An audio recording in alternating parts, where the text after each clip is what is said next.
ഇന്ത്യയിലെ മുസ്ലിം നേതാക്കൾ നടത്തിയ ഈ പ്രസ്താവനയെ രാജ്യത്തോട് സ്നേഹമുള്ള, ഈ രാജ്യം ഇങ്ങനെ നിലനിൽക്കണമെന്ന് ആഗ്രഹിക്കുന്ന എല്ലാവരും ഗൗരവത്തിൽ എടുക്കേണ്ടതുണ്ട് എന്നാണ് പറയാനുള്ളത്. കാരണം രാജ്യത്തെ അവസ്ഥയിൽ ഏത് കണ്ടീഷനിലും ജുഡീഷ്യറിയിലാണ് എല്ലാ വിഭാഗങ്ങളും പ്രതീക്ഷയർപ്പിക്കുന്നത്. ലെജിസ്ലേറ്റീവും എക്സിക്യൂട്ടീവും പൊളിറ്റിക്കൽ ബയാസ്ഡായിട്ടൊക്കെ പെരുമാറുമ്പോഴും ജുഡീഷ്യറി ഭരണഘടനയുടെ കാവൽക്കാരാണ്. മറ്റ് രണ്ട് തൂണുകളെ അത് തിരുത്തും എന്നതാണ് ജനാധിപത്യത്തിൽ നമുക്കുള്ള ഒരു വിശ്വാസം. മൈനോറിറ്റിക്ക് മാത്രമല്ല, ഈ രാജ്യത്ത് പൊതുവിൽ അത്തരം വിശ്വാസങ്ങളുടെ പുറത്താണ്, അത്തരം ഫൗണ്ടേഷനുകളിലാണ്, അത്തരം പില്ലറുകളിലാണ് ഈ രാജ്യം നിലനിൽക്കുന്നത് എന്ന് നമ്മൾ മനസ്സിലാക്കണം. രാജ്യം നിലനിൽക്കുന്നത് പട്ടാളത്തിൻ്റെ ശക്തിയിലാണ്, അല്ലെങ്കിൽ ഏതെങ്കിലും രാഷ്ട്രീയ പാർട്ടികളുടെ കയ്യൂക്കിലാണ് എന്ന് നമ്മൾ മനസ്സിലാക്കരുത്. അങ്ങനെയല്ല ചരിത്രത്തിൽ ഒരു സമൂഹവും നിലനിന്നു പോന്നിട്ടുള്ളത്. അത് ചില നൈതികമായ, എത്തിക്കലായ ചില അടിത്തറകളിലാണ് ഏത് സമൂഹവും നിലനിൽക്കുന്നത്. അത് ഇല്ലാതായിത്തീരുന്നു.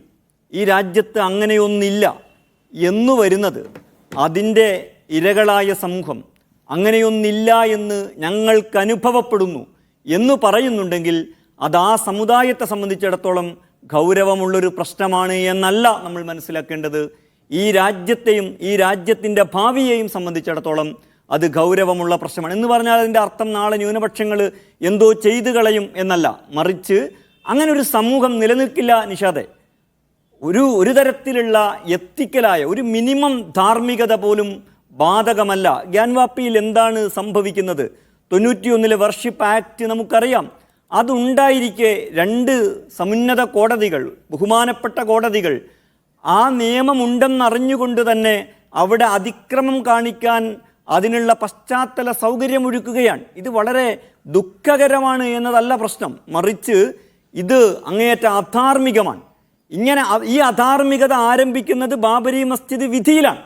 അത് നമ്മൾ മറക്കരുത്. ഇവിടെ ആളുകൾ ബാബരി മസ്ജിദിനെ കുറിച്ച് നമ്മൾ സംസാരിക്കേണ്ടതില്ല എന്ന് ചില ആളുകൾ പറയാറുണ്ട്. അങ്ങനെയല്ല, ഈ അന്യായത്തിൻ്റെ ആരംഭം ബാബരി വിധിയിലാണ് എന്ന് നമ്മൾ മനസ്സിലാക്കണം.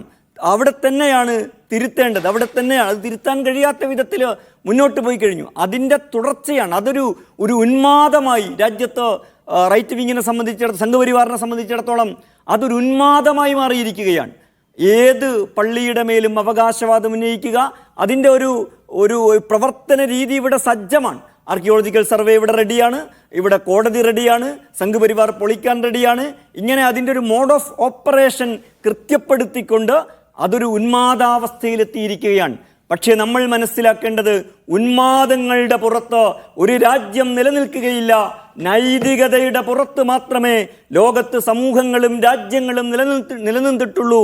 ഭ്രാന്തിൻ്റെ പുറത്ത്, ഉന്മാദത്തിൻ്റെ പുറത്ത്, വിദ്വേഷത്തിൻ്റെ പുറത്ത് രാജ്യങ്ങളും സമൂഹങ്ങളും നിലനിൽക്കുകയില്ല എന്ന് ഈ ഘട്ടത്തിൽ രാജ്യത്തെക്കുറിച്ച് ഗൗരവത്തിൽ ചിന്തിക്കുന്നവർ മനസ്സിലാക്കണം. അതാണ് മുസ്ലിം നേതാക്കൾ ഇന്നലെ ഉത്തരവാദിത്തത്തോടെ ഈ രാജ്യത്തോട് പറഞ്ഞത്. ഇന്നും അവർ പത്രസമ്മേളനം നടത്തിയിട്ടുണ്ട്. ജമാഅത്തെ ഇസ്ലാമിയുടെ നേതാക്കൾ ഇന്നും മാധ്യമങ്ങളെ കണ്ടിട്ടുണ്ട്. അവരും ആവർത്തിച്ച് പറഞ്ഞത് രാജ്യത്തെക്കുറിച്ച് വളരെ ഗൗരവതരമായ ഈ എത്തിക്കൽ ക്വസ്റ്റ്യനാണ്. അത് രാജ്യത്തിൻ്റെ നിലനിൽപ്പുമായി ബന്ധപ്പെട്ട, സമൂഹം എന്ന നിലക്ക് നമ്മുടെ നിലനിൽപ്പുമായി ബന്ധപ്പെട്ട ഒരു എത്തിക്കൽ. വളരെ പ്രധാനപ്പെട്ട കാര്യമാണ്. ന്യൂനപക്ഷ സമുദായങ്ങളുടെ കേവലമായ ഏതെങ്കിലും ഒരു പ്രശ്നം എന്ന നിലക്ക് അതിനെ ചുരുക്കാൻ പാടില്ല. പുതിയ സാഹചര്യത്തിൽ അങ്ങനെയാണല്ലോ, അവരുടെ എന്തോ പ്രശ്നം. അതിനപ്പുറത്തേക്ക് രാഷ്ട്രത്തിൻ്റെ അതിജീവനവുമായി ബന്ധപ്പെട്ട ഗൗരവം അതിനുണ്ട് എന്നാണ് എം പ്രകാശൻ മാസ്റ്റർ. നോക്കൂ, ഇവിടെ ഇത് നമ്മുടെ അതിജീവനത്തിൻ്റെ പ്രശ്നമായി മാറിക്കഴിഞ്ഞു. കാരണം എല്ലായിടത്തും ഇത്തരം അവകാശവാദങ്ങളും ഈ പറയുന്ന ഹിംസാത്മകമായ കൈയടക്കലും വന്നാൽ അത് സംഘർഷത്തിലേക്ക് ഒരുപക്ഷെ പോയേക്കാം. നിർഭാഗ്യകരമായ സാഹചര്യം ഉണ്ടാവാതിരിക്കും.